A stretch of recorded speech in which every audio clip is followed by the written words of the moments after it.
Bonjour à toi et bienvenue dans une nouvelle vidéo consacrée aux études de psychologie. Avant toute chose, n'hésite pas à liker la vidéo si l'idée te plaît, à t'abonner si ce n'est pas encore fait et à nous rejoindre sur nos réseaux sociaux. Si tu te demandes comment sont organisées les études de psychologie, de quoi elles sont constituées et qu'est-ce qu'on y apprend, alors cette vidéo est faite pour toi. Alors attention, c'est parti!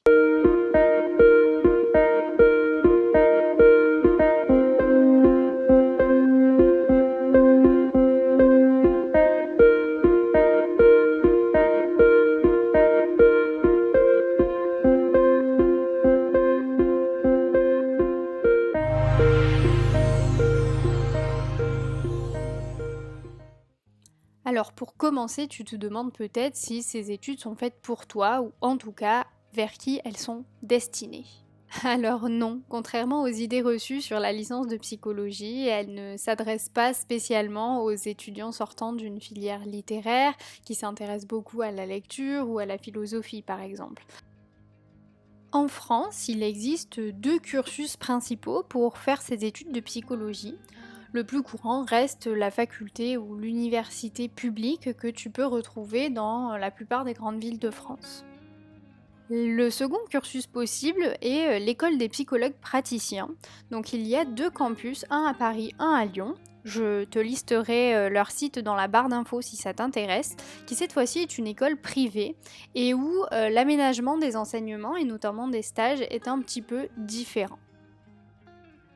L'inscription en licence de psychologie se fait en général après le bac. Elle passe aujourd'hui par l'organisme Parcoursup auquel tu as accès dès la terminale. Il est aussi possible de faire une reprise d'études, voire une réorientation. Alors là, ça reste un petit peu du cas par cas, il faut voir en fonction de ta situation. Il est possible que tu aies aussi à t'inscrire sur Parcoursup ou directement à t'inscrire dans l'université de ton choix. Donc nous allons aborder maintenant la question de la licence. Donc la licence, elle se fait en 3 ans, donc licence 1, 2 et 3. Et au cours de ces 3 années, tu auras différents enseignements. Comme je te le disais précédemment, au cours de ton cursus en licence, tu retrouveras divers enseignements. Tu vas retrouver bien sûr les enseignements de psychologie, donc au travers des diverses branches de la psychologie. Tu auras également des enseignements en statistique, en neurosciences, en anglais, et parfois en fonction des universités, tu pourras choisir certaines options. Comme je me doute que ce qui t'intéresse le plus dans cette vidéo sont les enseignements de psychologie bien sûr, je vais te détailler un petit peu les diverses branches de psychologie et n'hésite pas si tu veux que je fasse une vidéo complète sur chacune d'entre elles, n'hésite pas à nous le dire en commentaire. Commençons avec la psychologie clinique. Alors la psychologie clinique, c'est souvent ce à quoi on pense en premier quand on pense à la psychologie. C'est un petit peu la branche entre guillemets la plus connue et pour laquelle on retrouve souvent le plus de psychologues en libéral. En termes de concepts théoriques peut-être, elle est souvent associée à la psychanalyse, qui en effet est une on va dire, sous-branche qui appartient à un courant de pensée qui appartient à la psychologie clinique, mais la psychologie clinique ne se résout pas uniquement à la psychanalyse. Il y a d'autres approches, comme par exemple les thérapies humanistes, une approche peut-être interculturelle. Il va y avoir également parfois l'utilisation de thérapies cognitives et comportementales ou encore la pratique des thérapies systémiques. En fonction des universités, il se peut que les cours de psychologie clinique soient orientés selon un certain paradigme théorique, donc ça peut être très souvent la psychanalyse, mais ça peut être encore une fois une des approches que je viens de vous citer. De façon générale, on peut penser la psychologie clinique comme l'étude la plus exhaustive des processus psychologiques d'un individu ou d'un groupe. Et donc on va prendre en compte la totalité de sa situation et de son évolution personnelle. En général, les cours de psychologie clinique sont aussi des cours où l'on retrouve de la psychopathologie, donc c'est-à-dire l'étude des troubles ou des pathologies mentales. Passons maintenant à la psychologie du développement. Donc c'est une approche de la psychologie qui va étudier les changements et les processus de transformation dans les fonctions psychiques tout au long de la vie, On parle en lifespan.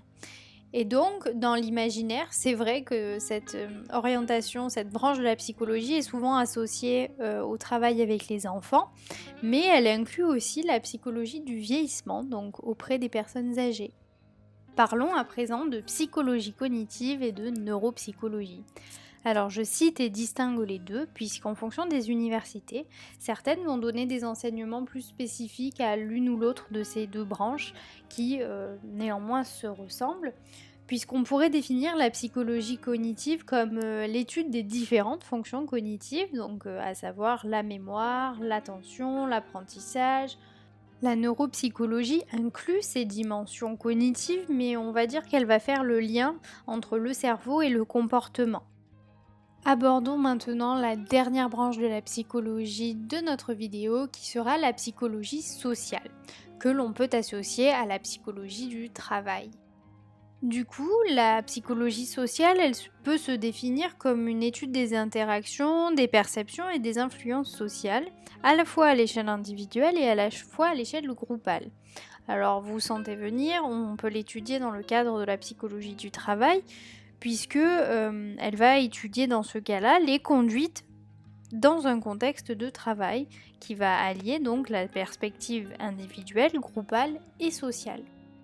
Abordons maintenant l'étape suivante à la licence de psychologie pour devenir psychologue, à savoir le master de psychologie. Donc je rappelle qu'on ne peut être psychologue, en tout cas psychologue diplômé d'État, avec uniquement une licence de psychologie. Il faudra avoir un master 2 en psychologie. Pour entrer en master de psychologie, il faut avant tout passer une sélection lors de la licence 3. Donc je ne vais pas m'étaler sur ce sujet dans cette vidéo, mais si cela vous intéresse, n'hésitez pas à me laisser un commentaire et j'en tiendrai compte pour les prochaines vidéos. Entrons donc dans le vif du sujet, qu'est-ce que le master ? Donc le master de psychologie, c'est le moment, on va dire, de la spécialisation, puisqu'en effet, vous allez suivre un master de psychologie en fonction d'une ou plusieurs approches en particulier. En général, ça va se recentrer autour d'une branche de la psychologie. Donc ça peut être un master en psychologie clinique, un master en neuropsychologie, en psychologie du développement, etc. En général, il est fortement recommandé de postuler un petit peu partout en France pour optimiser ses chances de réussite et d'entrée dans un master. Donc le master de psychologie, quelle que soit la branche dans laquelle tu te trouves, il se réalise en 2 ans. Au cours de ces 2 années, tu vas avoir du contenu à la fois théorique et pratique puisque tu vas effectuer des stages plus ou moins longs en fonction des formations.